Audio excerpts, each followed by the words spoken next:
श्री राम, जय माता की। जहां देवी की पूजा होती है, जिस घर में देवी की पूजा होती है, वहां शक्तियों को बुलाना, इन शक्तियों को बुलाना नहीं पड़ता, ये स्वयं आ जाती है। कौन सी ऐसी शक्तियां हैं जो देवी की पूजा से प्रसन्न होकर वहां स्वयं प्रकट हो जाती हैं? उन्हें कोई नोता नहीं देना पड़ता, उन्हें कोई बुलाना नहीं पड़ता, क्योंकि जहां जिस घर में माँ की पूजा होती है वहां उन शक्तियों का वास सदैव होता है। आज की वीडियो बहुत लाभकारी है, आपके लिए हितकारी है। वीडियो अगर अच्छी लगती है तो लाइक करना, चैनल को सब्सक्राइब करना, 10 लोगों तक जरूर शेयर करना, क्योंकि ये वीडियो आपके लिए ही है। अगर आप माँ दुर्गा के, माता रानी के सच्चे भक्त हो तो चैनल को सब्सक्राइब करके जाना, और ये वीडियो आपके लिए है, इसे ध्यान से सुनना।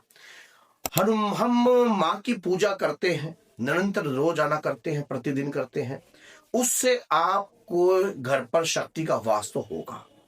जैसे ही आपने अपने घर में माँ दुर्गा की पूजा करनी शुरू कर दी, कुल श्रेष्ठ देवी की पूजा करनी शुरू की, तो माँ की पूजा करते ही आपके घर में इन शक्तियों का आगमन होने लग जाएगा।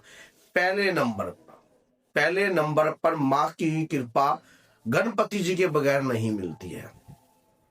तो पूजा करते हो और महागणपति जी का ध्यान नहीं करते हो तो शक्तियां खुलकर नहीं आएंगी, ये बात सुन लेना। गणपति जी का आह्वान करना पड़ेगा, क्योंकि सबसे तकड़े पहरेदार वही हैं माँ के। उसके बाद हनुमान जी महाराज, हनुमान जी की शक्तियां बिन बुलाए आती हैं। और ये बात याद रख लेना, जहां कलयुग में माँ दुर्गा की पूजा हो रही होगी, माँ कालका की पूजा हो रही होगी, माँ की पूजा हो रही होगी, वहां हनुमान जी की शक्ति सदैव वास करेगी। शाबर मंत्र में हनुमान जी का जो मंत्र का शाबर का प्रयोग किया गया है, आप चाहे माँ काली का है, चाहे कोई भी है, रामचंद्र जी की दुहाई दी जाती है वहां, क्योंकि माँ के संग चलते हैं लाल लंगूर वीरा। हाँ, माँ के संग हमेशा चलते हैं। हनुमान जी को लंगूर वीरा भी कहा जाता है, लंगर वीरा भी कहा जाता है, क्योंकि हनुमान जी की शक्ति माँ के से अलग नहीं है। अगर आपके घर में, अगर आप माँ दुर्गा की पूजा कर रहे हो, वहां पर हनुमान जी आपको अपने आप, उनकी एनर्जी आपको महसूस होगी। उसके बाद आपके घर में कुल श्रेष्ठ देवी की शक्ति, अगर जैसे ही आपके घर के अंदर माँ की पूजा चल रही है, आपकी कुल देवी की शक्ति वहां पर आपके घर में वास करेगी। आपकी कुल देवी की शक्ति आपसे कभी रुष्ट नहीं होगी, साथ में आपके घर में हमेशा कृपा वास करती रहेगी। और एक बात याद रख लेना, भैरव बाबा की कृपा, भैरव बाबा की कृपा। अब इन शक्तियों के तहत अगर कोई व्यक्ति आपके ऊपर तंत्र करता है, कोई व्यक्ति आपके ऊपर मंत्र करता है, या आपके परिवार को गिरने का तनिक प्रयास करता है, तो वो कहीं कर नहीं पाएगा, क्योंकि जहां पर माँ दुर्गा की पूजा होती है वहां पर स्वयं इन शक्तियों का आगमन अपने आप हो जाता है। भैरव बाबा के वीर भी वहां वास करते हैं, हनुमान जी के वीर भी वहां वास करते हैं, और साथ में माँ की शक्तियां भी वहां वास करती हैं। और जितनी भी नकारात्मकता अगर आपके घर पर छोड़ने का कोई प्रयास करेगा, या कोई नकारात्मकता आपके घर में होगी, वो वहां से भागने का प्रयास करती है, वो वहां पर आपके घर में टिकेगी नहीं। और देव पितृ शक्ति, देव पितृ शक्ति भी आपके घर में खुलकर आने लग जाएगी। आपके कोई सूर्य लोक के पितृ होंगे, उनकी कृपा भी आपके परिवार पर होगी। कभी भी देख लेना, जैसे ही आपने घर में माँ की पूजा शुरू कर दी, आपके घर में सकारात्मकता भाव अपने आप प्रकट होंगे। अगर आपके बच्चे संस्कारी नहीं है, ये बात याद रख लेना, जब ये शक्तियां स्वयं माँ की पूजा करवाती हैं आपके माध्यम से, आप करके देख लो।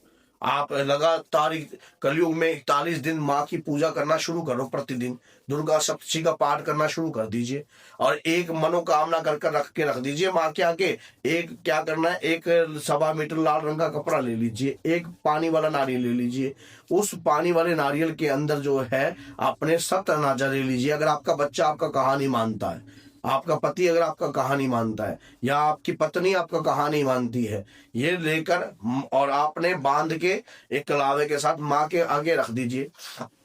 दुर्गा सप्तशती का पाठ करना शुरू कर दीजिए, दुर्गा सप्तशती का पाठ करना शुरू कर दीजिए, और सिद्ध कुंजिका स्तोत्रम का पाठ जो है अंत में पूर्ण रूप से कीजिए। आपका कार्य 41 दिनों से पहले ही होने लग जाएगा। ये आप इस देख लेना, जिस घर में माँ की पूजा होती है, दुर्गा सप्तशती का पाठ होता है, वहां पर ये कृपा सदैव वास करती हैं। गणपति जी मंगल कारक हैं, हनुमान जी संकट मोचन है और भैरव बाबा तंत्र की काट है। तो ये बात याद रख लेना, जब भयंकर से भयंकर तंत्र, आपको पता है स्वयं भगवान शिव ने ही काल भैरव को मदिरा दी है, स्वयं भगवान शिव ने ही। और जब मां काली की शक्ति चलती है तो भैरव की शक्ति चलती है साथ में, जहां भैरव की शक्ति चलती है वहां मां काली की शक्ति साथ में चलती है। क्योंकि इस बात को याद रखना, जब दक्ष ने इस प्रकार का कार्यक्रम किया था, जब दक्ष का शीश काटने चले तो काली शक्ति साथ चली थी। आपने देखा होगा भगवान शिव ने अपनी जटा से वीरभद्र को तोड़ा, वीरभद्र की जटा तोड़ी, उससे वीरभद्र प्रकट हुए और उसके दौरान जो है मां काली साथ में चली और रण में संहार करती हुई। तो ये बात याद रखना ना, ये शक्ति जो है अलग नहीं है, ये शक्ति एक ही है। लेकिन सबसे बड़ी बात है, जितनी भी तंत्र से जुड़ी शक्तियां होती हैं सब आपके ऊपर जो है गलत क्रिया नहीं होने देती। क्योंकि आपके घर में दुर्गा सप्तशती का पाठ कर रहे हो, माँ दुर्गा को मनाने का प्रयास कर रहे हो, अगर माँ दुर्गा ही काल का है, माँ दुर्गा ही काल का है, माँ दुर्गा ही तारा है, अलग नहीं है, अलग भिन्न मत समझना। क्योंकि मां दुर्गा का जब क्रोध रूप चलता है तो वो काल का रूप में प्रकट हो जाती हैं। प्रथम 10 महाविद्याओं में से श्रेष्ठ मां काली प्रथम विद्या है, उसके बाद द्वितीय मां तारा है।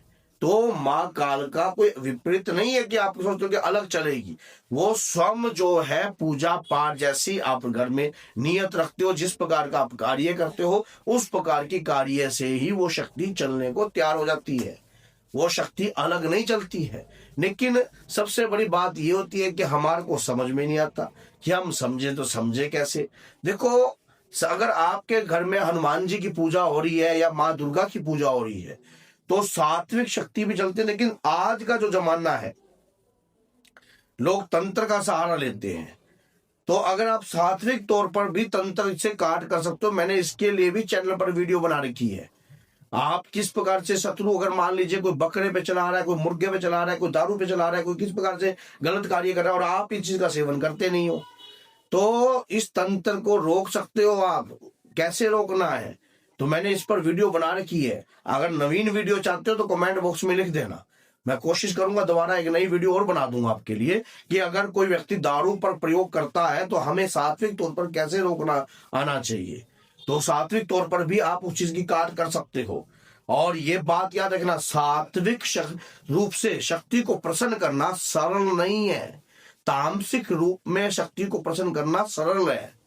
अगर आप सात्विक रूप से किसी शक्ति को प्रसन्न करने का प्रयास करते हो तो काफी लंबा समय लग सकता है आपको, लेकिन तामसिक रूप से शॉर्टकट है। लेकिन सात्विक कभी गुम नहीं होगा आपके पास, वो जो अगर सात्विक रूप में कोई शक्ति अगर आपको प्राप्त होती है वो आपसे कभी विमुख नहीं होगी। लेकिन तामसिक रूप से अगर प्रकट करी हुई शक्ति हो तो कुटुंब बचे ना बचे इसकी कोई कामना नहीं होती है। अगर शक्ति गलत रूप से चल गई तो आपके परिवार का नाश भी कर देती है। इसलिए शक्तियों को सात्विक रूप से माँ दुर्गा की पूजा घर में शुरू कर दीजिए। अगर अभी से आप नहीं करते हो, माँ दुर्गा की पूजा कीजिए, दुर्गा सप्तशती का पाठ कीजिए। कैसे करना है, किस विधि से करना है, चैनल पर पूरी डिटेल मैंने दे रखी है। तो अगर वीडियो अच्छी लगी है और माँ के भक्त हो तो 10 लोगों तक जरूर शेयर कीजिए, ताकि सामने वाला व्यक्ति भी वीडियो को देखने के बाद माँ दुर्गा की पूजा शुरू कर सके और अपने घर में माँ की कृपा का वास पैदा कर सके। तो बोलिए जय सीताराम, जय माता दी।